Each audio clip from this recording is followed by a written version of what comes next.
Du choc d'idées à la lumière, dit-on.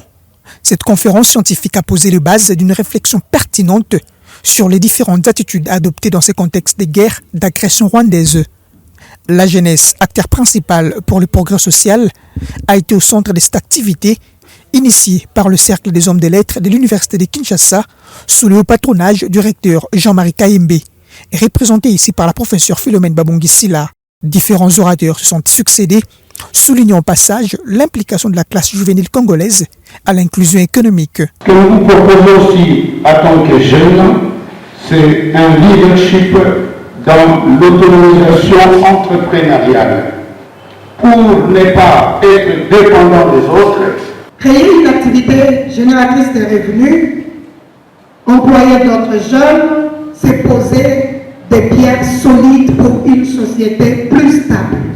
En parallèle à cette responsabilité de la jeunesse, l'État congolais a été invité à capitaliser l'accord en gestation d'une valeur de 500 milliards de dollars américains avec les USA, souligne ici le professeur Patrick Onoya, l'un des intervenants.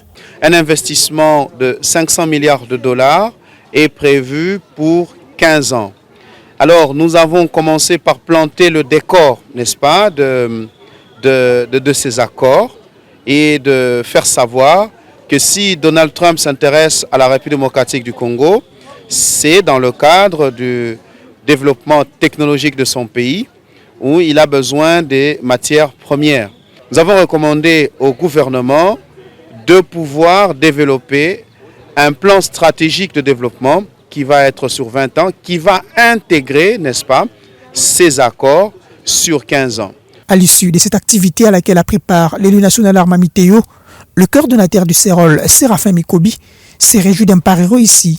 Nous sommes très honorés par la présence des personnalités publiques, politiques et scientifiques à cette activité. Placée sous les thèmes jeunesse et paix en RDC, acteurs du changement ou spectateurs du destin, cette manifestation s'est clôturée par la remise des brevets.